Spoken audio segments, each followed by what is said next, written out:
वसुदेवसुतं देवं कंसचाणूरमर्दनं देवकी परमानन्दं कृष्णं वन्दे जगद्गुरुं। प्रपन्नपारिजाताय स्तोत्रवेत्रैकपाणये ज्ञानमुद्राय कृष्णाय गीतामृतदुहे नमः। ब्रह्मानन्दं परमसुखदं केवलं ज्ञानमूर्तिं द्वन्द्वातीतं गगनसदृशं तत्त्वमस्यादिलक्ष्यम् एकं नित्यं विमलमचलं सर्वधी साक्षिभूतं भावातीतं त्रिगुणरहितं सद्गुरुं तन्नमामि। गोपाल कृष्ण भगवान की जय, सद्गुरुनाथ महाराज की जय।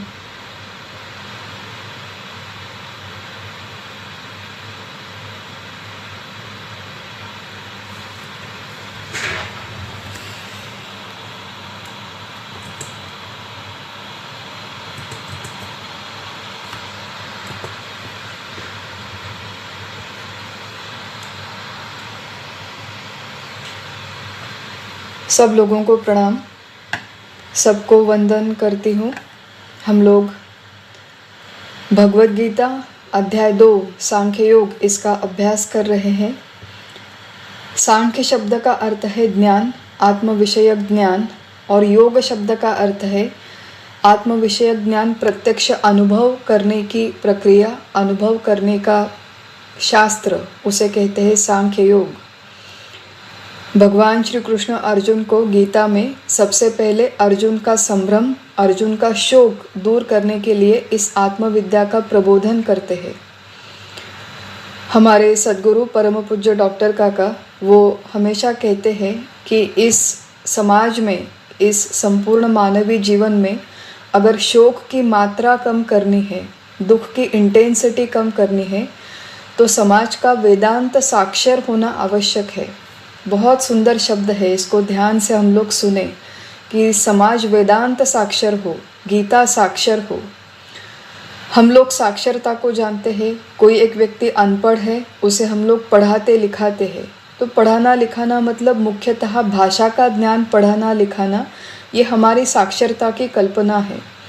व्यवहार के दृष्टिकोण से वो साक्षरता अत्यंत आवश्यक है। जो व्यक्ति आज समाज में पूरी तरह अनपढ़ है, उसे बहुत संघर्ष करना पड़ता है। लेकिन जो व्यावहारिक दृष्टि से पढ़ा लिखा है, उसके जीवन में संघर्ष की मात्रा कम होती है। लेकिन वो व्यावहारिक भाषाओं का ज्ञान है, व्यवहार में जो गणित विज्ञान जैसी बातें सीखे तो और अधिक उत्कर्ष होता है और बड़ी उन्नति होती है। तो जितनी साक्षरता अधिक, उतनी व्यवहार की दृष्टि से उन्नति अधिक, ये व्यवहार में समीकरण है। लेकिन व्यवहार में बहुत उन्नति होने के उपरांत भी बहुत बड़ा समाज फिर भी दुखी है, शोक है, वेदना है। समाज में शोक की निवृत्ति अभी तक नहीं हुई, और शोक की निवृत्ति के लिए भाषा की साक्षरता के साथ वेदांत की साक्षरता, वेदांत शास्त्र की साक्षरता, भगवद गीता की साक्षरता होना आवश्यक है समाज में। गीता की साक्षरता इसका अर्थ है सबसे पहले गीता को हम लोग पढ़ें, इसका वाचन करें, हो सके तो पठन करें, और सबसे महत्वपूर्ण गीता में जो बोध दिया है, गीता में जो बातें भगवान ने सिखाई है, उसे आत्मसात करें, उसे समझें और उसे प्रत्यक्ष अपने जीवन में उतारने का प्रयास करें। भगवद गीता की साक्षरता केवल इसमें नहीं है कि मैंने पूरी भगवद गीता मुखोद्गत पठन कर ली। अब देखिए, मुखोद्गत करना, स्मरण करना, ये भी आवश्यक है। इन मंत्रों के उच्चार होना, ये कर पाना, ये भी आवश्यक है। लेकिन साक्षरता केवल उससे डिसाइड नहीं होती। गीता की साक्षरता, वेदांत की साक्षरता तब आती है जब हम प्रत्यक्ष इसके संदेश को समझ के अपने स्वयं के जीवन को उस दृष्टिकोण से ढाल पाते हैं। उस वेदांत के संदेश का हम लोग हमारे प्रत्यक्ष जीवन में उपयोग कर पाते हैं, तो उसे कहते हैं वेदांत साक्षरता। अब देखिए, प्रत्येक व्यक्ति आत्मज्ञानी हो ये संभव नहीं है। व्यवहार में भी जितनी सारे लोग भाषाएं सीखते हैं या फिर गणित सीखते हैं, तो सारे के सारे लोगों को पीएचडी नहीं मिलती, सारे के सारे लोग बड़े साइंटिस्ट या बड़े डॉक्टर इंजीनियर नहीं होते। लेकिन जितनी भी साक्षरता वो भाषा गणित विज्ञान की साक्षरता जितनी भी वो आत्मसात करते हैं, उतने प्रमाण में उन्हें उसका फल मिलता है, उतने प्रमाण में उनके जीवन में संघर्ष कम होता है। बिल्कुल उसी तरह इस क्षेत्र में भी जितने प्रमाण में हम लोग गीता की बातें सीखेंगे, वेदांत शास्त्र की बातें सीखेंगे, उतने प्रमाण में हमारे जीवन में शोक की मात्रा कम हो जाएंगी। शायद सारे दुखों की निवृत्ति ना हो, लेकिन दुखों की इंटेंसिटी निश्चित रूप से कम हो जाएंगी अगर हम लोग गीता शास्त्र के कुछ मूलभूत सिद्धांत, ये प्रिंसिपल्स अच्छी तरह से सीख ले। जब तक हम लोग वेदांत साक्षर नहीं होते, गीता साक्षर नहीं होते, तब तक संत महात्माओं के दृष्टिकोण से हम लोग अनपढ़ ही है। हमारे महाराष्ट्र में एक प्रसिद्ध संत है जिनका नाम है समर्थ रामदास स्वामी। जो भी लोग यहाँ पर मराठी है उन्हें जानते हैं। कुल 400 साल पहले ये समर्थ रामदास स्वामी हो गए और जीवन मुक्त संत माने जाते थे, माने जाते हैं अभी भी। आत्मज्ञानी संत थे और बहुत बड़ा कार्य उन्होंने समाज के लिए किया था उस समय, उस ज़माने में। और उन्होंने जो ग्रंथ लिखा दासबोध, उसका अभ्यास हम लोग आज भी महाराष्ट्र में करते हैं। तो इस दासबोध नाम के ग्रंथ में उन्होंने एक चैप्टर लिखा है जिसका नाम है पढ़त मूर्ख लक्षण। मतलब पढ़ा लिखा है फिर भी मूर्ख है, बेवकूफ़ों की तरह व्यवहार करता है। तो समर्थ रामदास स्वामी व्यवहार में हमारी डिग्री कितनी बड़ी है, कितने बड़े प्रेस्टिजियस इंस्टीट्यूट से हम लोग सीखे हैं, उसे अधिक मान्यता नहीं देते। इतने पढ़े लिखे हो फिर भी मूर्खों जैसा व्यवहार कर रहे हो। मूर्ख मतलब पढ़त मूर्ख। वेदांत के दृष्टिकोण से, गीता के दृष्टिकोण से अगर सबको याद होगा कि भगवान श्री कृष्ण ने गीता के पहले ही श्लोक में कहा था अशोचानन्व शोचस्त्वम, कि जो व्यक्ति चले गए हैं या फिर जो भविष्य में चले जाने वाले हैं उनके लिए पंडित लोग शोक नहीं करते। तो इसका उल्टा नियम ये है कि अगर हम लोग हमारे जीवन में किसी भी कारण के लिए शोक कर रहे हैं, दुखी है, तो हम पंडित नहीं हैं, हम मूर्ख हैं। बिल्कुल बेवकूफ़ों की तरह हमारा ये रोना धोना चल रहा है। और ये रोना धोना कम करने के लिए भगवान यहाँ पर हमें ये गीता शास्त्र पढ़ाते हैं। और देखिए, वेदांत शास्त्र की एक विशेषता है, एक महत्ता है कि ये शास्त्र जितने भी आध्यात्मिक गुरुओं ने, एक अधिकृत आध्यात्मिक जितने भी गुरुओं ने आज तक सिखाया है, ये कभी फोर्सफुली नहीं सिखाया जाता। जिस व्यक्ति की ये शास्त्र सुनने की इच्छा नहीं है उसे ये शास्त्र सुनाया नहीं जाता। जिसे ये समझने की इच्छा नहीं है उसे ये ज़बरदस्ती नहीं पढ़ाया जाता। हम लोग अक्सर अखबारों में पढ़ते हैं कि कन्वर्जन होता है, धार्मिक स्तर पर एक फोर्सफुल कन्वर्जन होता है समाज में, हम लोग कहते हैं। तो कन्वर्जन का एक बिजनेस है, ऐसा भी कहा जाता है। तो वेदांत ये कोई कन्वर्जन का बिजनेस नहीं है। जो भी लोग प्रपंच में, संसार में अटके हैं, इस मोह माया में अटके हुए हैं, इस मोह माया से उन्हें निकालने के लिए ये हम लोग कह सकते हैं कि कन्विक्शन बिजनेस है। बिजनेस है ही नहीं वैसे, ये सिर्फ बोलने की बात है।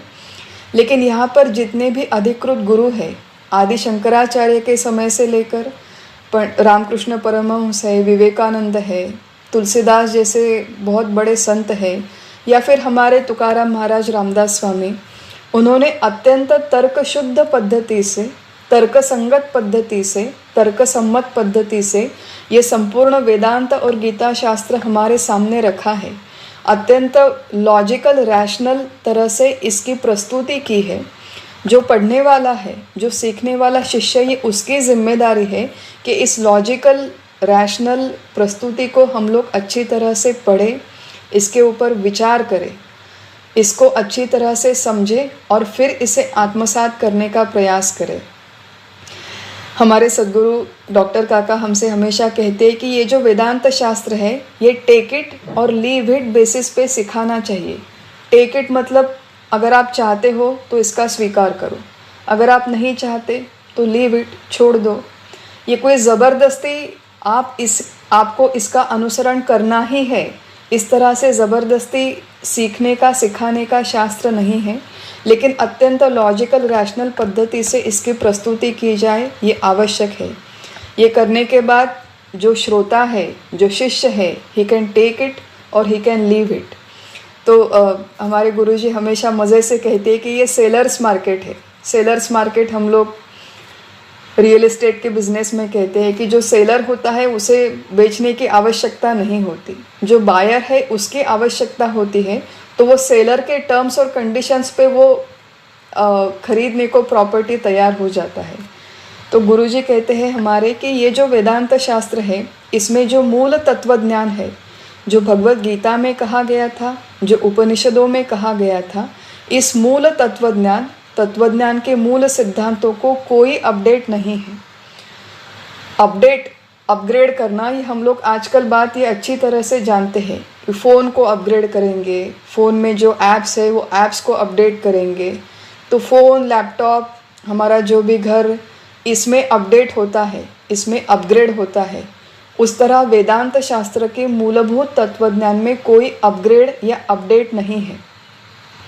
अपडेट किसमें हो सकता है कि जो सिखाने का माध्यम है, सिखाने की पद्धति है, वो पद्धति में अपडेट हो सकता है। जैसे पुराने ज़माने में गुरुकुल की पद्धति होती थी कि सारे शिष्य गुरु के घर में जाकर रहते थे, गुरुकुल में जाकर रहते थे, और वहाँ पर गुरु की सेवा करने के उपरांत उन्हें ये ज्ञान का प्रबोधन होता था। अब वैसे गुरुकुल नहीं रहे, वैसे आश्रम नहीं रहे, वैसे गुरु भी नहीं रहे।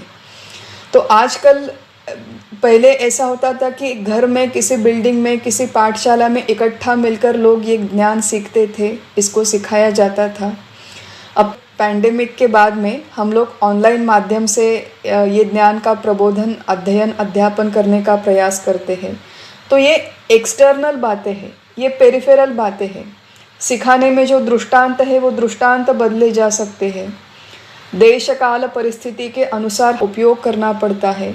तो ये सारे बाकी के पेरिफेरल बदलाव होना अपेक्षित है, संभव है, और वो ठीक भी है। लेकिन जो मूलभूत तत्वज्ञान है, जो मूलभूत फिलॉसफी है, इसमें कोई अपग्रेड नहीं। वो जैसे भगवान श्री कृष्ण ने 5000 साल पहले अर्जुन से कहा था, वो मूल तत्वज्ञान उस समय भी वही था, आज भी वही है, केवल इसे प्रेजेंट करने का तरीका बदला जा सकता है।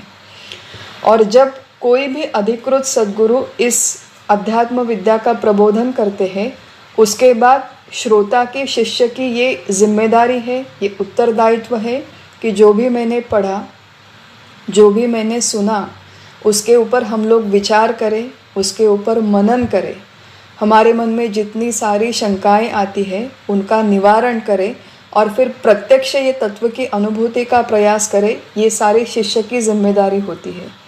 तो ये सारी बातों का हम लोग अच्छी तरह से विचार करें कि भगवान श्री कृष्ण यहाँ पर जो भी बातें बता रहे हैं वो अर्जुन के लिए नहीं, वो मेरे लिए है, और ये मेरी जिम्मेदारी है कि इसको मैं अच्छी तरह से समझूं और फिर इसको अच्छी तरह से अपने जीवन में उतारने का प्रयास करूं। 38वें श्लोक में भगवान ने कहा था कि सुख दुखे समय कृत्वा, जितने भी कर्म करो वो समबुद्धि से करो। सुख दुख, लाभ हानि, जय पराजय, ये कोई वैयक्तिक तुम्हारा मत, वैयक्तिक चाह को बाजू में रख के केवल कर्तव्य बुद्धि से तुम्हारा जो भी कर्म है उसे समबुद्धि से करते रहो। फिर 39वें श्लोक में उन्होंने कहा था कि जो भी आत्मा का वर्णन पहले हो चुका है, उस आत्मा की प्रत्यक्ष अनुभूति के लिए पहले बहुत बड़ी पूर्व तैयारी की आवश्यकता है। और पूर्व तैयारी में सबसे पहले आता है कर्मयोग। हमारा दिन प्रतिदिन का जीवन, सुबह उठने से रात को सोने तक हम लोग जितने कर्म करते हैं वो किसी अंधे व्यक्ति की तरह ब्लाइंडली ना करें, बेवकूफ़ों की तरह ना करें, मूर्ख व्यक्ति की तरह ना करें। तो कर्म की एक विशिष्ट प्रणाली दी गई है, कर्म के कुछ नियम दिए गए हैं। वो सारे नियमों को सुनकर हम लोग उसके अनुसार अपने दैनिक कर्म करने का प्रयास करें। तो भगवान 39वें श्लोक में कहते हैं, अब इस कर्मयोग को कहने में मैं प्रारंभ करूँगा।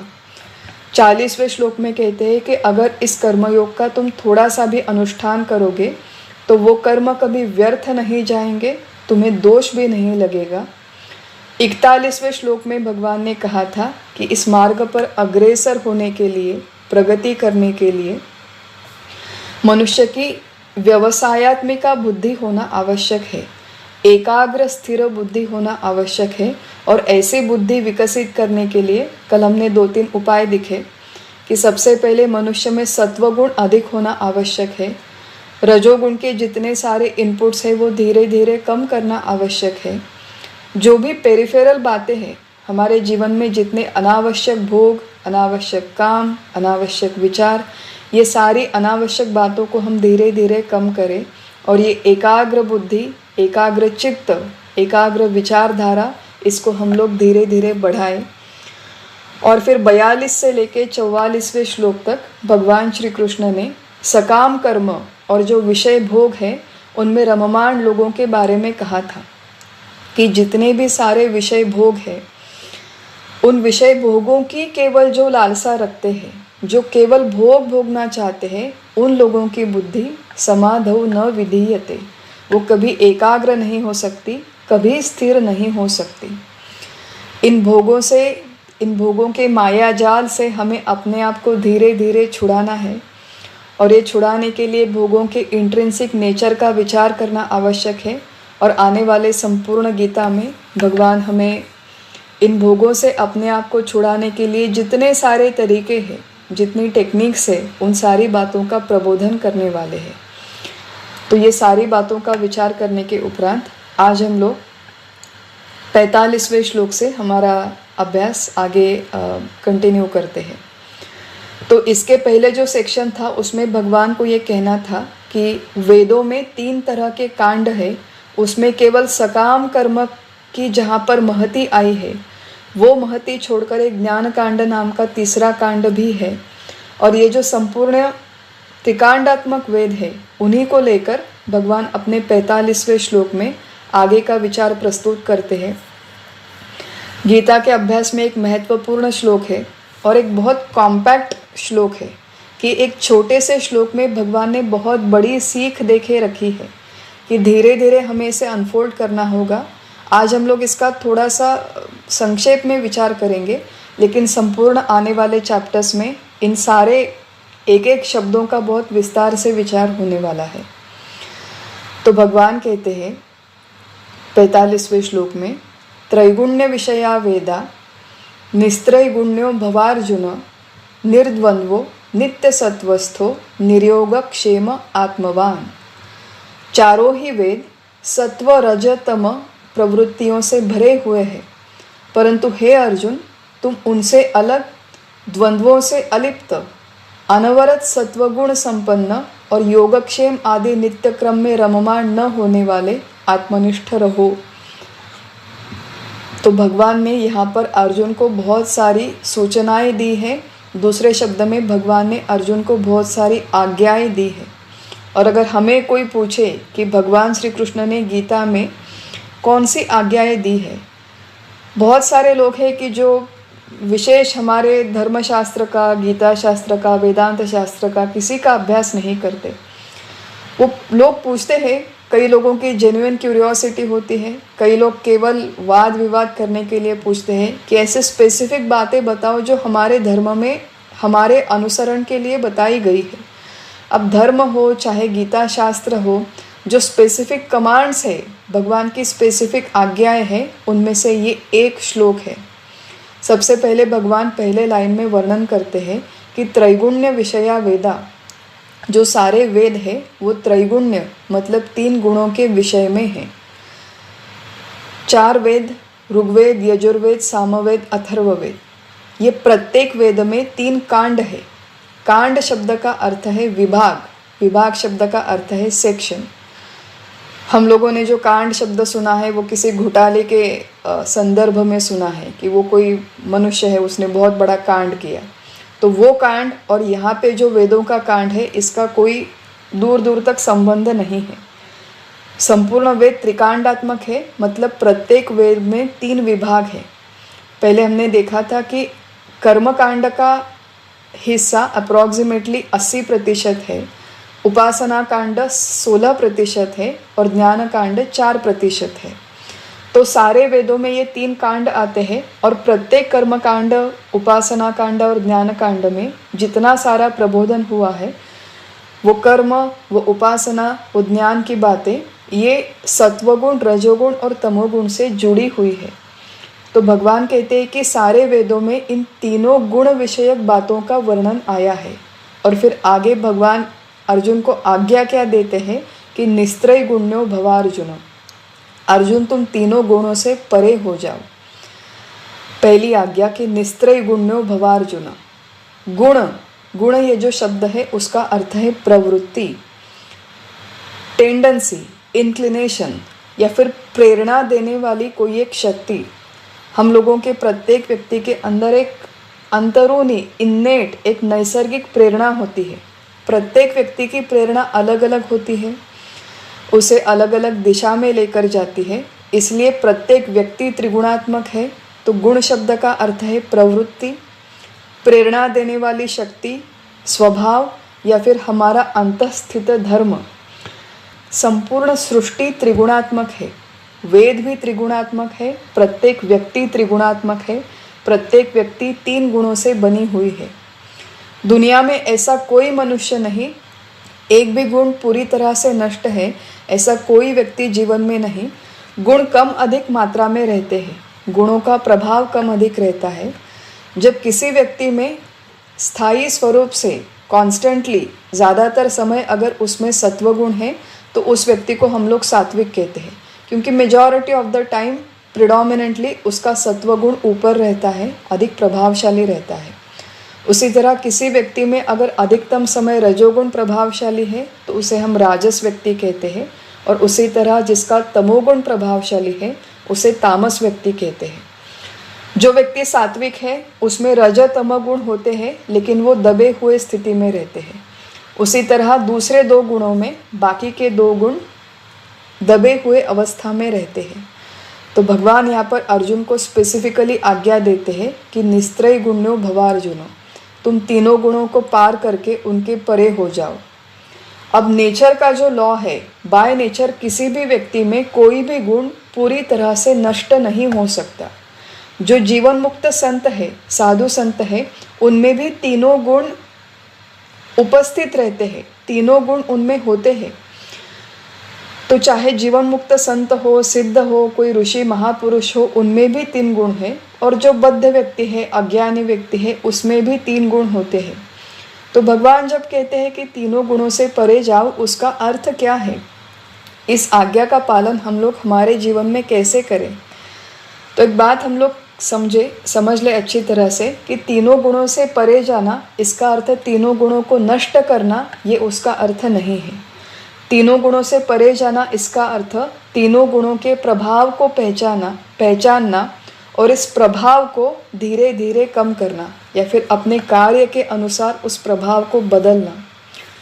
ज्ञानी व्यक्ति में और अज्ञानी व्यक्ति में सबसे बड़ा फर्क क्या है कि ज्ञानी मनुष्य अपने गुणों का उपयोग करके जो कार्य उसे करना है उस कार्य को करता है। ज्ञानी मनुष्य के गुण उसके नियंत्रण में होते हैं और अज्ञानी मनुष्य स्वयं अपने गुणों के नियंत्रण में रहता है। संत ज्ञानेश्वर महाराज है हमारे, उन्होंने मराठी में एक ओवी लिख के रखी है। ओवी में कहते हैं वो कि तू गुणत्रयाते अव्हेरी, मी माझे हे न करी।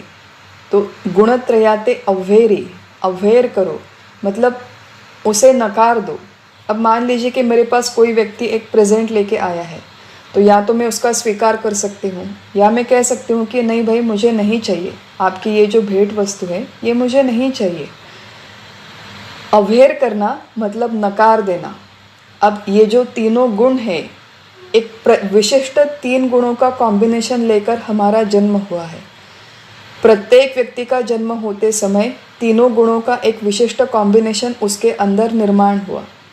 वो कॉम्बिनेशन कैसे निर्माण हुआ? तो उसी व्यक्ति के पूर्व कर्मों के अनुसार, पूर्व जन्मों में उसने जो कर्म किए हैं उसके अनुसार अब उसे जो भोग भोगने हैं, वो भोग भोगने के लिए अनुकूल 3 गुणों का कॉम्बिनेशन प्रत्येक व्यक्ति में होता है।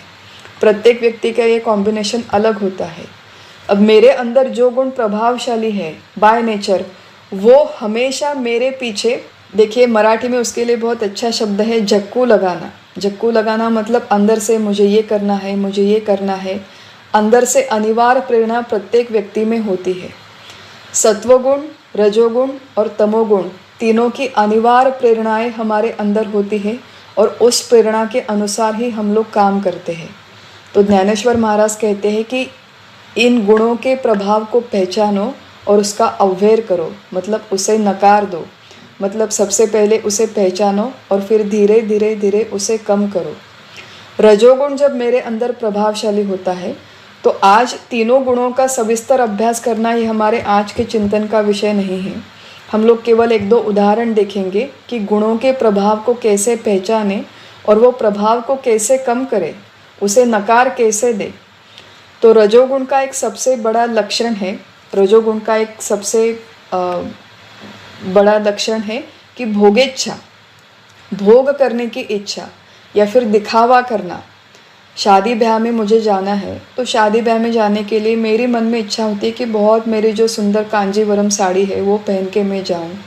अब कांजीवरम साड़ी मैंने 10,000 रुपये की ली है। थोड़ा सा विचार करेंगे हम लोग, जब बाज़ार में जाके कोई महंगे कपड़े खरीद के हम लोग लाते हैं 10,000 रुपये की साड़ी, क्यों हम लोग 10,000 रुपये की साड़ी खरीदते हैं? विचार करें कि 10,000 रुपये की साड़ी हम लोग क्यों खरीदते हैं।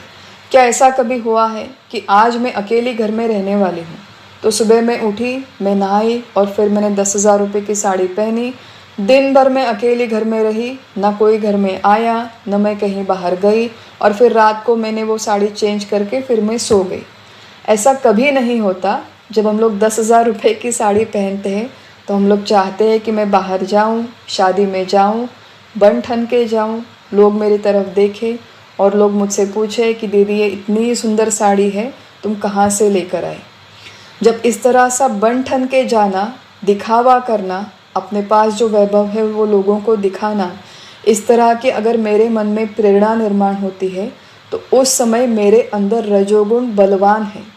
इस रजोगुण की प्रेरणा को हम लोग अच्छी तरह से पहचानें और फिर उसे मिनिमाइज़ करें। उसे पूरी तरह से नष्ट करना संभव नहीं है। अब इसका अर्थ ये नहीं है कि घर में जो भी फटे कपड़े हैं, पुराने कपड़े हैं, वो पहनकर मैं शादी ब्याह में जाऊँ, ये इसका अर्थ नहीं है। तो शादी ब्याह में जाने के समय अच्छे कपड़े पहनना ये समाज जीवन का एक हिस्सा है। लेकिन अच्छे कपड़े पहनने में, बन ठन के जाने में हमें कितना समय लगता है? अगर 15-20 मिनट में आईने के सामने खड़ी हूँ तो समझ सकते हैं, लेकिन 2-2.5 घंटे लेकर मैं तैयार होती हूँ तो फिर वो रजोगुण है। इस रजोगुण की प्रेरणा को हम लोग समझे। एक बेसिक जितना समाज जीवन के लिए आवश्यक है, प्रेजेंटेबल रहने के लिए आवश्यक है, उस तरह के हमारे कपड़े हो, उस तरह का हमारा व्यवहार हो। तो ये सारी बातें जिसे हम लोग कहते हैं कि नॉर्मल लोगों की तरह करें। लेकिन जब अंदर से मेरे प्रेरणा आती है कि मुझे दिखाना है, मुझे बन ठन के जाना है, तो डेलिब्रेटली, विचारपूर्वक उस ऊर्जा को, उस उर्मी को, उस प्रेरणा को हम लोग दबाएं और दबाकर जितना मिनिमम नेसेसरी है उतना मिनिमम नेसेसरी व्यवहार करें। इसे कहते हैं रजोगुण का अवहेर करना, रजोगुण को नकार देना। निस्त्रय गुण्यो भवार्जुन, तीनों गुणों के पार जाने का प्रयास करना। जैसे मैंने कहा कि रजोगुण पूरी तरह से कभी नष्ट नहीं होगा, लेकिन उसका प्रभाव मिनिमाइज किया जा सकता है।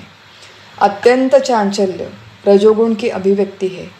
बहिर्मुख होना, जो मेरा अगर सारा ध्यान है दिन में वो केवल बाहर की दुनिया में बटा हुआ है कि यहाँ के न्यूज़ पढ़ो, वहाँ पे फ़ोन चेक करो, वहाँ पर किसी से फ़ोन करके बातें करो, तो ये रजोगुण की प्रेरणा है।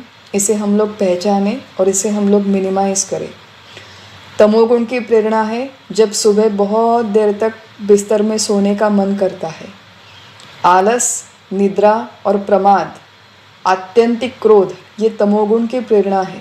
अगर बहुत ज़्यादा गुस्सा आया है तो पहचाने कि हम लोग आज अभी इसी समय तमोगुण के प्रभाव के अंदर है। और तू गुणत्रयाते अव्वेरी, तुम इस गुण का अव्वेर करो, इसे तुम नकार दो। और ये जो तुम्हारे अंदर से ऊर्मी आ रही है, एक जो इंस्टिंक्ट तुम्हारा कह रहा है कि ज़ोर ज़ोर से चिल्लाओ, 8 बजे तक सोते रहो, तो इस इंस्टिंक्ट को पहले पहचानो और इस प्रभाव को धीरे धीरे कम करो। इसे कहते हैं निस्त्रय गुण्यो भवार्जुनो। साधकावस्था में मनुष्य को आवश्यक है कि रजोगुण और तमोगुण को जितना हो सके उतना दबा के रखे और सत्वगुण की वृद्धि करे। बहुत बड़े समय तक हमें सत्वगुण की मदद लगती है। साधकावस्था में एक अंतिम पड़ाव आता है, अंतिम समय आता है जब सत्वगुण का भी त्याग करना पड़ता है। सत्वगुण का भी अभिमान हो सकता है, अहंकार हो सकता है। मैं बहुत शांत हूँ, मैं बहुत क्षमाशील हूँ, मैं बहुत एकाग्र हूँ, मैं बहुत अच्छी तरह से पढ़ाई करती हूँ। तो इस तरह के जब अभिमान होते हैं वो सत्वगुण की अभिव्यक्ति है। सत्वगुण की आवश्यकता है तो सत्वगुण की मदद लेकर रज और तम को दबाए रखें और एक ऐसा समय आए कि सत्वगुण को भी हम लोग छोड़ दें, मतलब उसके प्रभाव को भी हम लोग मिनिमाइज करें। इस तरह धीरे धीरे जब हम लोग तीनों गुणों के प्रभाव को पहचानेंगे और हम स्वयं गुणों से नियंत्रित होने के बजाय जब हम हमारे गुणों को नियंत्रित करेंगे तो उसे कहते हैं, फॉर ऑल प्रैक्टिकल पर्पसेस, उसे कहते हैं निस्त्रय गुण्यो भवार्जनो। हम हमारे गुणों को नियंत्रित करेंगे और उन गुणों का उपयोग करके हम लोग हमारा दैनिक काम करेंगे। इसे कहते हैं निस्त्रय गुण्यो भवार्जुनो। भगवत गीता में जो आगे अध्याय आने वाला है गुणत्रय विभाग योग, इसमें इसकी बहुत बड़ी चर्चा होने वाली है। 14वें अध्याय में प्रत्येक गुण, उसकी अभिव्यक्ति और उसका किस तरह विचार किया जाए और उसका किस तरह उपयोग किया जाए, ये संपूर्ण चर्चा बाद में होने वाली है। आज हम लोग इतना ही पढ़ेंगे कि निस्त्रय गुण्यो भवार्जुन मतलब गुणों के प्रभाव को मिनिमाइज करना। आगे भगवान क्या कहते हैं अर्जुन से कि निर्द्वंद्वो, ये दूसरी आज्ञा है। इस श्लोक में जो दी गई ये दूसरी आज्ञा है कि द्वंद्व से परे जाओ। द्वंद्व से परे जाओ मतलब, द्वंद्व मतलब ड्युअलिटी, दो तरह की बातों का अनुभव करना। सुख दुखे समय कृत्वा, तो हमने देखा था कि सुख दुख, लाभ हानि, जय पराजय, ये सारे द्वंद्व है। जितने भी ये सारे द्वंद्व है उसमें प्रमुख द्वंद्व है सुख दुख, क्योंकि लाभ हानि हम लोग कहते हैं लेकिन लाभ होने से हमें सुख होता है, हानि होने से दुख होता है, जय होने से सुख होता है, पराजय होने से दुख होता है। तो जितने भी सारे द्वंद्व है उनमें से प्रमुख द्वंद्व है सुख और दुख। तो भगवान जब कहते हैं निर्द्वंद्वो, उसमें भगवान को वही संदेश देना है जो उन्होंने 38 श्लोक में दिया था कि सुख दुखे समय कृत्वा। ये जो तुम्हारे व्यवहार में जितने सारे प्रसंग हैं उनमें तुम सुखी या दुखी होना बंद कर दो। कभी खुशी कभी गम वाला जो जीवन है ये बिल्कुल आदर्श जीवन नहीं है। तुम धीरे धीरे उसके परे होना सीखो। अब सुख दुखों से परे कैसे हुआ जाए, इसके 2-3 टेक्निक्स हमने उस दिन देखे थे जब हमने 38 श्लोक का अभ्यास किया था। सबसे पहला महत्वपूर्ण उपाय है सुख दुखों से परे जाने के लिए कि ये जो सारे सुख दुखदायक प्रसंग है, इन प्रसंगों को, इन घटना की क्षणभंगुरता को, क्षणिकता को हम लोग समझे, इसके इम्परमानेंस को हम लोग समझे। आज बहुत कोई अनुकूल घटना हुई, मुझे बहुत अच्छा लगा, बहुत सुख हुआ, क्षणिक है, क्षणभंगुर है। ये अनुकूल घटना 24 घंटे अनुकूल नहीं रहने वाली। बहुत कुछ प्रतिकूल हुआ, ये प्रतिकूल घटना भी कायम रहने वाली नहीं है। कोई समय हमारे जीवन में टिकने वाला नहीं है, चाहे वो कितना अच्छा हो कितना बुरा हो। तो सुख दुख से परे जाने के लिए सबसे महत्वपूर्ण विचार है कि इसकी क्षणिकता को हम लोग समझें, इसके इम्परमानेंस को हम लोग समझें। थोड़ा सा अगर हम लोग पढ़ेंगे, जैसे मैंने कहा कि किसी भी क्षेत्र में जो कोई एक नेता है जिसने बहुत बड़ी कोई एक उच्च पोजीशन हासिल की है, उसके इंटरव्यूज़ हम लोग पढ़े, उसके चरित्र को हम लोग पढ़े, उसकी बातें सुने, तो हम लोग देखेंगे कि प्रत्येक व्यक्ति जो अपने क्षेत्र में उच्चतम स्थान पर है वो इस तरह के उतार चढ़ाव जीवन में देखता है और इसकी रियलिटी को समझ जाता है। ये नहीं कि ये सारे के सारे व्यक्ति गीता के दृष्टिकोण से ज्ञानी हैं, लेकिन केवल व्यवहार के दृष्टिकोण से भी हम लोग विचार करें तो समझदार व्यक्ति ये पैटर्न को समझ जाता है। गौतम अडानी है जो हमारे भारत के प्रसिद्ध इंडस्ट्रियलिस्ट है, उनका इंटरव्यू में किसी एक जगह पर सुन रही थी, टीवी पर आया था इंटरव्यू, हम लोग उसके थोड़े बहुत हाइलाइट्स स्निपेट्स बीच बीच में देख रहे थे। तो उन्होंने कहा कि ये जो यश अपयश जैसी बातें हैं, अब इतना बड़ा बिजनेस कारोबार है उनका, तो उन्होंने कहा कि ये यश अपयश आते जाते हैं, ये नंबर्स के सिर्फ गेम्स होते हैं कि रिचेस्ट मैन ऑफ इंडिया वगैरह, ये कायम टिकने वाले नहीं हैं। तो I just focus on my day to day duties और डे टू डे जो भी मेरा काम है उस पर मैं फोकस करता हूँ। कोई भी स्पोर्ट्समैन ले लीजिए आप, कोई भी मूवी में काम करने वाले लोग हैं, फिल्म इंडस्ट्री में काम करने वाले लोग हैं, वो यही बातें अक्सर कहेंगे कि फिल्म हिट हो या फ्लॉप हो ये मेरे हाथ में नहीं है, क्रिकेट का मैच जीते या न जीते ये मेरे हाथ में नहीं है। तो ये सारी बातें लोग समझ जाते हैं जब किसी भी क्षेत्र में वो थोड़ा सा ऊंचा चढ़ने का प्रयास करते हैं कि सुख दुख आने जाने वाले हैं, इम्परमानेंट है। केवल इसके इम्परमानेंस का अगर हम लोग थोड़ा गांभीर्य से विचार करें तो हम लोगों को ये सुख दुखों का द्वंद्व पार करने में मदद होती है। ये पहला उपाय है कि इसके इम्परमानेंस को हम लोग समझें। और दूसरी बात है कि जीवन में जितनी सारी घटनाएं हैं उसको केवल एक घटना के रूप में देखना हम लोग सीखें। जन्म हुआ एक घटना है, मृत्यु हुआ ये एक घटना है। जन्म होने से मुझे सुख होना चाहिए ये मनुष्य निर्मित लेबल है, मृत्यु होने से मुझे दुख होना चाहिए ये मनुष्य निर्मित लेबल है। ईश्वर ने जब ये सृष्टि बनाई तो जन्म मृत्यु जैसी घटनाओं का केवल निर्माण किया, लेकिन जन्म मृत्यु की प्रतिक्रियाएं क्या होनी चाहिए इसका ईश्वर ने विधान नहीं किया है, इसका कोई नियम नहीं बनाया है। तो जन्म को हम लोग केवल एक घटना के दृष्टिकोण से देखें, मृत्यु को केवल एक घटना के दृष्टिकोण से देखें। यश हो अपयश हो, स्तुति हो निंदा हो, केवल एक घटना है, ना अच्छी है न बुरी है, न सुखदायक है न दुखदायक है। इस दृष्टिकोण से जब हम देखना सीख जाते हैं तो फिर द्वंद्व के परे जाने में हमें मदद होती है। तो भगवान अर्जुन को जो यहाँ पर आज्ञाएं दे रहे हैं, पहली है निस्त्रय गुण्यो, दूसरी है निर्द्वंद्वो, तीसरी है निर्योग क्षेम। योग और क्षेम के बारे में अनावश्यक विचार मत करो। निर्द्वंद्वो नित्य सत्वस्थो, बीच में और एक शब्द है नित्य सत्वस्थो।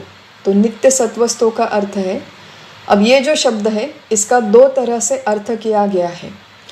सत्व शब्द का अर्थ है सत्व गुण, ऐसा कई टीकाकारों ने लिखा है। और सत्व शब्द का दूसरा अर्थ है सत तत्व। अब हम लोग यहाँ पर 45वां श्लोक पढ़ रहे हैं, अगर 16वें श्लोक में क्या सीखा वो थोड़ा बहुत याद होगा। तो सत शब्द हमारे परिचय का है। सत शब्द का अर्थ है पदार्थ निरपेक्ष अस्तित्व, देह निरपेक्ष अस्तित्व।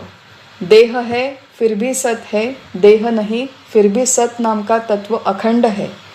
भूतकाल वर्तमान काल भविष्य काल में जो अखंड है, अबाधित है, ऐसे निरपेक्ष अस्तित्व को सत कहते हैं। तो भगवान जब अर्जुन को नित्य सत्वस्थो कहते हैं, उसका एक अर्थ है कि तुम सत्वगुण तुम्हारा अधिक प्रभावशाली रहे संपूर्ण जीवन में, विशेषतः इस आध्यात्मिक मार्ग में सत्वगुण में तुम हमेशा स्थित रहो, ये पहला अर्थ है। और दूसरा अर्थ है कि जो तुम्हारा सत स्वरूप है, जो अखंड रहने वाला स्वरूप है, तुम उसके अनुसंधान में रहो, उसके विचार में रहो। ये 5 फुट का देह जो आने जाने वाला है ये तुम्हारा मूल स्वरूप नहीं है। तो देह आया इसलिए मेरा जन्म हुआ, इसलिए मैं सुखी हुई। देह के जाने का समय आया, अब मेरी मृत्यु होगी, अब मैं चली जाऊंगी, इस तरह से विचार करने की आवश्यकता नहीं है। देह के होने न होने पर जो निर्भर नहीं, वो सत नाम का तत्व तुम्हारा मूल स्वरूप है, उसके अनुसंधान में रहो, उसका विचार करो, ऐसा भगवान नित्य सत्वस्थों के माध्यम से कहते हैं। और जो अंतिम आज्ञा है वो है निर्योग क्षेम। अंतिम आज्ञा है आत्मवान, उसके पहले भगवान कहते हैं निर्योग क्षेम। तुम योग और क्षेम के परे जाओ, योग और क्षेम का अधिक विचार मत करो। योग शब्द का अर्थ है अप्राप्तस्य प्राप्ति। आज जो मेरे जीवन में नहीं है उसे प्राप्त करना, उसे कहते हैं योग। और क्षेम शब्द का अर्थ है प्राप्तस्य रक्षणम, जो भी मुझे मिला है उसकी रक्षा करना। अब देखिए, ये हम सारे लोग घर गृहस्थी वाले लोग हैं, हम लोगों का संसार है, हम लोगों के परिवार है, हम लोगों को नौकरी पे जाना करना पड़ता है, पैसे कमाने पड़ते हैं, वो बैंक में रखने पड़ते हैं, वो पैसे प्रोटेक्ट करने पड़ते हैं। 50 हमारे पासवर्ड है बैंक अकाउंट को प्रोटेक्ट करने के लिए। अब भगवान यहाँ पे कहते हैं कि कोई चीज़ प्रोटेक्ट करने की आवश्यकता नहीं। योग मतलब जो बातें तुम्हारे पास नहीं है उसे प्राप्त करने का प्रयास मत करो।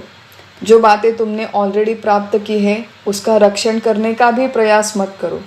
तो योगक्षेम का विचार किए बगैर हम लोग इस आज्ञा का पालन कैसे कर सकते हैं? क्योंकि योग और क्षेम ये तो हम सांसारिक लोगों के जीवन का एक अविभाज्य घटक है। बिना योग क्षेम के हम लोग इसके विचार के हम लोग हमारी गृहस्थी कैसे चलाएं? इस तरह का जब हम लोग विचार करते हैं तो एक महत्वपूर्ण बात है कि योग और क्षेम में कुछ बातें हैं जो हमारे घर गृहस्थी के लिए आवश्यक है और कुछ बातें हैं जो हमारे घर गृहस्थी के लिए बिल्कुल आवश्यक नहीं है। तो हमारे प्रापंचिक लोगों के दृष्टिकोण से इस श्लोक का अर्थ है कि योग और क्षेम का अनावश्यक विचार मत करो। जितना आवश्यक है उतना विचार अवश्य करो, वो हमें करना ही पड़ता है। अच्छा लगे या हमें बुरा लगे वो विचार हमें करना ही पड़ता है। गृहस्थी चलानी है, घर चलाना है, लेकिन आवश्यक क्या और अनावश्यक क्या इसका वर्गीकरण हम लोग केवल एक बार अपने जीवन में कर ले।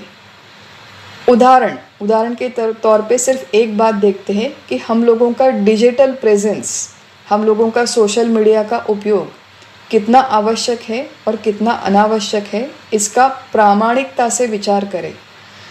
हज़ारों व्हाट्सएप के ग्रुप हैं, मेरे मायके के लोग हैं, मेरे ससुराल के लोग हैं, मेरे कॉलेज के दोस्त हैं, मेरे यूनिवर्सिटी के दोस्त हैं, मेरे पाठशाला के दोस्त हैं, मेरे ऑफिस के कलीग्स हैं, मेरे पड़ोस के दोस्त हैं।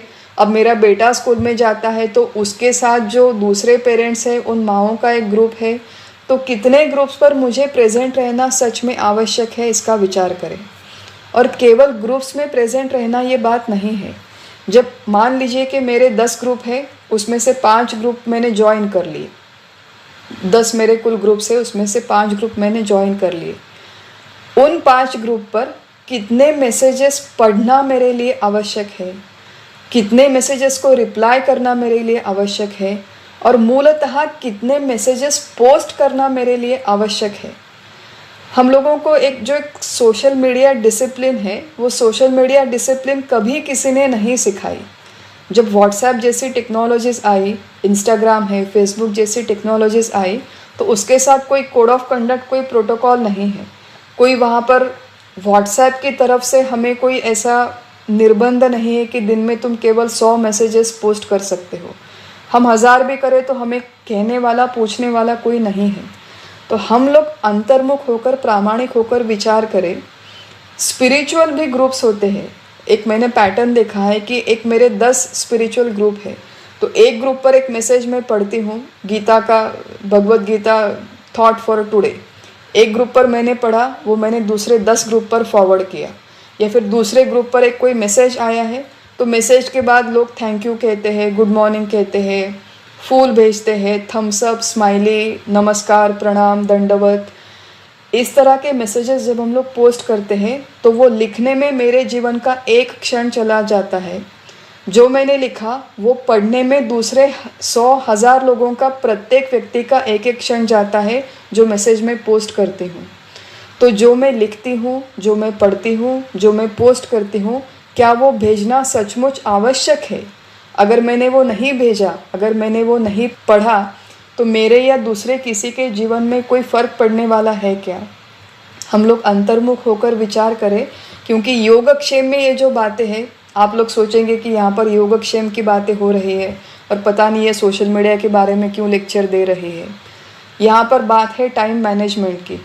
हम लोगों को जितनी आवश्यक घर गृहस्थी है, उतनी आवश्यक घर गृहस्थी के बाद जितना भी समय मिले वो सारा समय हम लोग भगवत गीता के अभ्यास में लगा सकते हैं, अगर हम लोग ये सोशल मीडिया डिसिप्लिन फॉलो करें तो।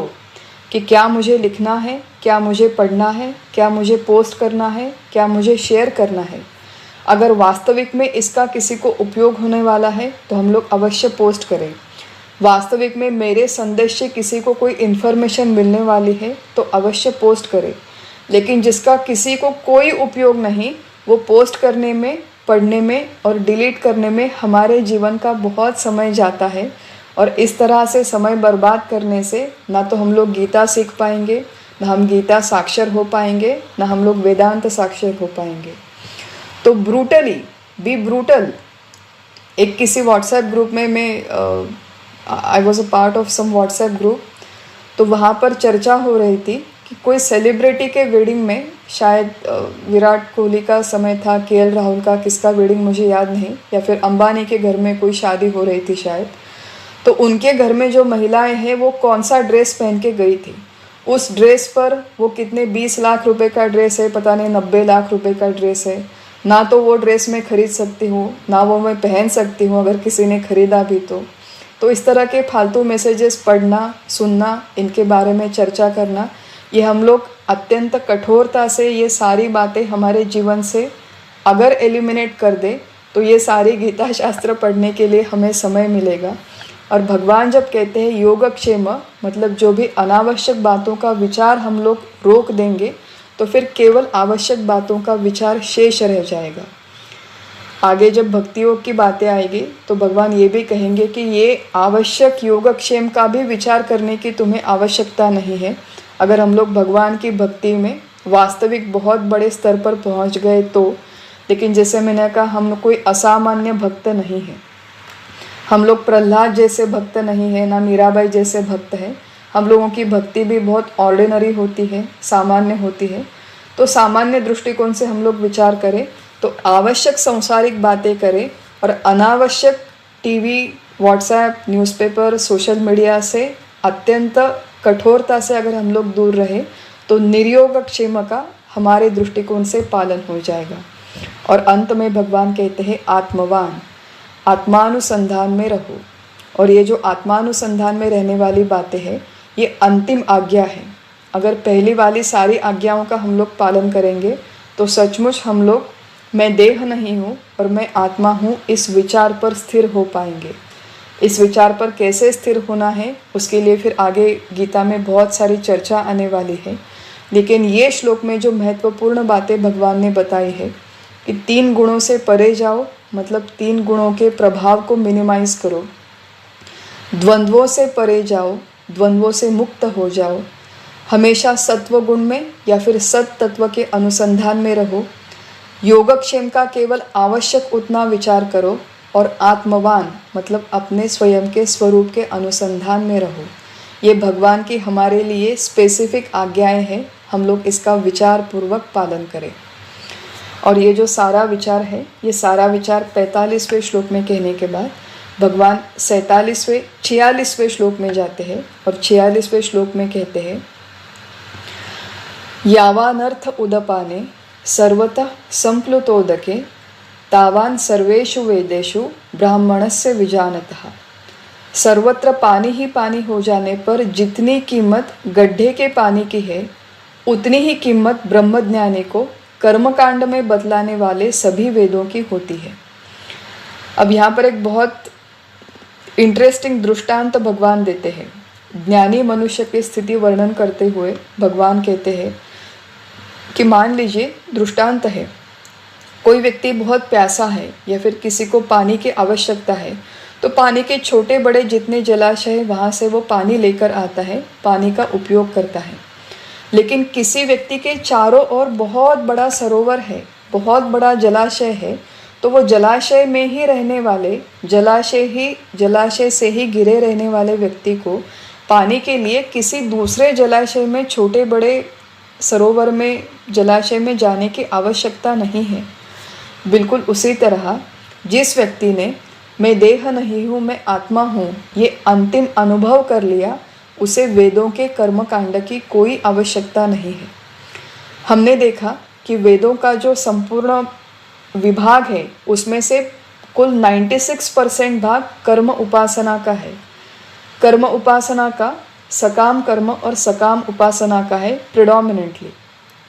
इन कर्मों का यज्ञ यागों का, व्रत वैकल्य पूजा उपासनाओं का अधिष्ठान कौन करते हैं कि जिन्हें भोगों की अपेक्षा रहती है। मुझे भोग चाहिए, मुझे पुत्र चाहिए, मुझे संपत्ति चाहिए, सत्ता चाहिए जीवन में, तो लोग यज्ञ याग का अनुष्ठान करते हैं या फिर कोई व्रत पूजा करते हैं। अब मान लीजिए कोई व्यक्ति कि जिसे किसी भी विषय भोग की अपेक्षा ही नहीं रही। विषय भोग की अपेक्षा किसे नहीं रहती? जो आत्मज्ञानी है उसे विषय भोगों की अपेक्षा नहीं रहती। क्यों नहीं रहती? क्योंकि मैं आत्मा हूँ ऐसा वो अनुभव करता है। मैं आत्मा हूँ मतलब एग्जैक्टली क्या है? तो आत्मा के लक्षण है, आत्मा सत चित आनंद है। सतरूप, चितरूप और आनंद रूप होना ये आत्मा का प्रमुख लक्षण है, ये आत्मा का वर्णन है। सत चित आनंद, ये श्लोक हम लोग बार बार, ये शब्द हम लोग बार बार सुनने वाले हैं। इसका स्पष्टीकरण भी बहुत विस्तार से बाद में देखने वाले हैं। आज हम लोग केवल ये व्याख्याएं सुन के रखते हैं, इन शब्दों को अच्छी तरह से स्मरण में रखने का प्रयास करते हैं। सत शब्द का अर्थ है पदार्थ निरपेक्ष अस्तित्व। चित शब्द का अर्थ है ज्ञेय निरपेक्ष ज्ञान और आनंद शब्द का अर्थ है विषय निरपेक्ष सुख। तो अस्तित्व, ज्ञान और आनंद जो किसी भी दूसरे व्यक्ति, वस्तु, नाम रूप पर निर्भर नहीं, उसको सत, चित और आनंद कहते हैं। और ये सच्चिदानंद मैं हूँ, यही मेरा मूल स्वरूप है। ये 5 फुट का मर्यादित देह ये मेरा मूल स्वरूप नहीं, सच्चिदानंद हूँ, मैं स्वयं आनंद रूप हूँ। ऐसे जिसने देह में रहते हुए प्रत्यक्ष अनुभूति ली, उस व्यक्ति को देह के माध्यम से किसी भी दूसरे विषय भोग की आवश्यकता नहीं लगती। जब तक मुझे लगता है कि मैं देह हूँ, तब तक मुझे लगता है कि नहीं, आज मुझे पानी पूरी खानी है, कल मुझे समोसे खाने हैं, परसों मुझे मूवी देखनी है। क्यों देखनी है? क्योंकि देह के माध्यम से उन विषयों को ग्रहण करके बाद में मुझे सुख मिलेगा, ऐसी मेरी आज की धारणा है। अब यहाँ पर भगवान कहते हैं कि तुम्हें बाहर से कहीं से सुख को अंदर प्राप्त करने की आवश्यकता ही नहीं, क्योंकि तुम स्वयं ही सुख रूप हो, स्वयं ही आनंद रूप हो। सूर्य है तो सूर्य को प्रकाश के लिए, उष्णता के लिए वो बाहर से लेकर आने की आवश्यकता नहीं होती, सूर्य स्वयं ही प्रकाश रूप है। वैसे ही आत्मज्ञानी मनुष्य ये जान जाता है कि मैं स्वयं ही सुख रूप हूँ, आनंद रूप हूँ, तो उसके लिए फिर सुख के लिए उसे विषयों की आवश्यकता नहीं, भोगों की आवश्यकता नहीं, और इसलिए उसे वेदों में जो कर्मकांड दिया गया है उस कर्मकांड और उपासना कांड की आवश्यकता नहीं रहती। ये बहुत महत्वपूर्ण बात है। ये जो श्लोक है इसके 1-2 अलग अलग तरीके से लोगों ने, टीकाकारों ने अर्थ दिए हैं।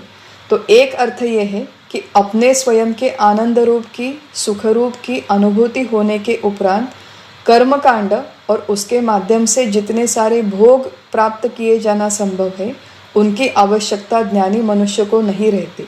ये पहली बात।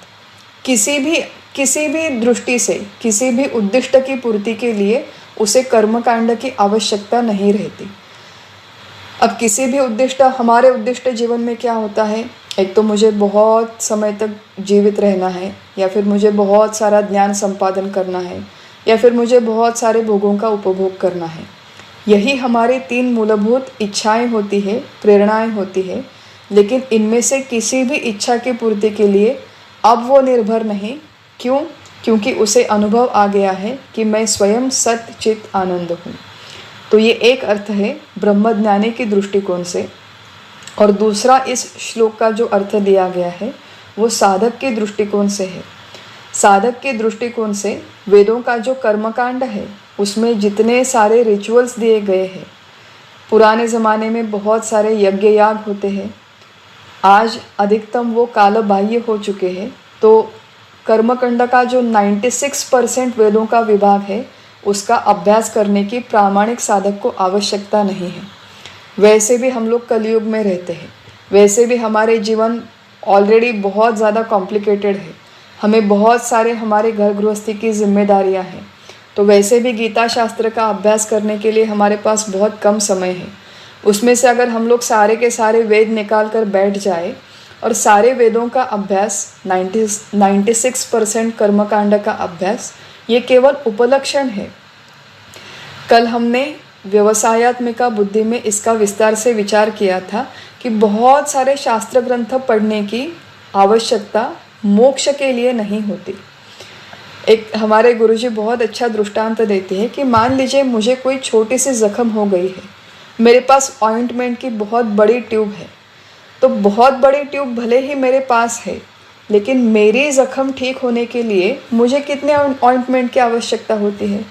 इतना सा क्रीम लगता है, इतने से क्रीम से मेरी जख्म ठीक हो जाएगी। बिल्कुल उसी तरह वेदांत शास्त्र की जो व्याप्ति है, जो विस्तार है, वो बहुत बड़ा है। बहुत सारे प्रकरण ग्रंथ है, पंचदशी, विवेक चूड़ामणि, विचार सागर, विचार चंद्रोदय, बहुत सारे ग्रंथ है। यहाँ पर संत ग्रंथ है, दासबोध, ज्ञानेश्वरी, कबीर जी के दोहे हैं। तो सारे के सारे ग्रंथों का अभ्यास करने की प्रामाणिक मुमुक्षु को अपने स्वयं के मोक्ष के लिए आवश्यकता नहीं होती। एक शास्त्र ग्रंथ और एक संत ग्रंथ, इसका अगर हम लोग विचार पूर्वक प्रिसीजन के साथ इन डेप्थ अभ्यास करें तो वो अभ्यास अपने स्वयं के मोक्ष के लिए काफ़ी होता है। वेदांत शास्त्र में केवल 5 मूलभूत संकल्पनाएं हैं: जीव, जगत, ईश्वर, माया और ब्रह्म। ये 5 संकल्पनाएं किसी भी एक ग्रंथ से हम अच्छी तरह से स्पष्ट कर ले, अच्छी तरह से इसका अगर हम लोग विचार करें, जीव, जगत, ईश्वर, माया, ब्रह्म, इनका स्वरूप और इनका एक दूसरे के साथ संबंध, ये एक बार अगर मेरा स्पष्ट हो गया, एक बार ये क्लैरिटी मुझे आ गई, तो बाकी कितने भी ग्रंथ हम लोग पढ़े, यही 5 संकल्पनाएं अलग अलग दृष्टिकोण से, अलग अलग शब्दों में, अलग अलग दृष्टांतों के साथ ग्रंथकारों ने लिखी है। तो बहुत सारे लोग कंफ्यूज हो जाते हैं कि मैंने पंचदशी तो पढ़ी, अब मैं विचार सागर का अभ्यास कब करूँगी? पंचदशी पढ़ने में मेरे 3 साल चले गए, अब गीता भी पढ़नी है, उपनिषद भी पढ़ने हैं। तो इसमें से किसी एक ग्रंथ का हम लोग विस्तार से अभ्यास करें, बाकी का बहुत सारा विस्तार, फैलाव, सारा का सारा पढ़ने की आवश्यकता नहीं है।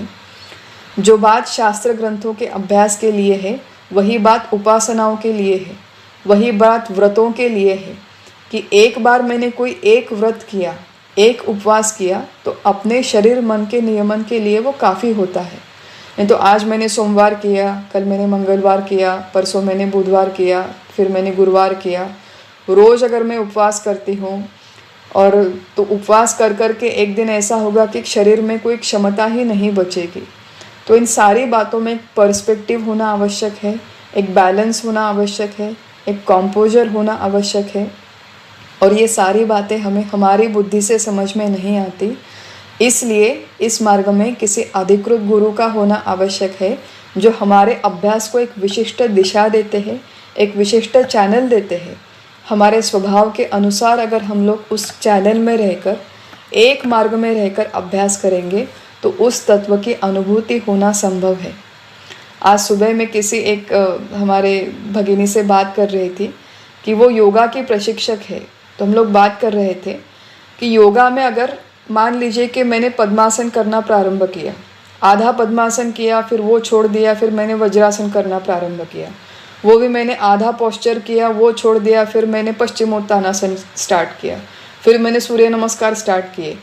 एक भी आसन अगर मैंने पूरी तरह से नहीं किया, तो इतने 50 आसन करने का क्या उपयोग है?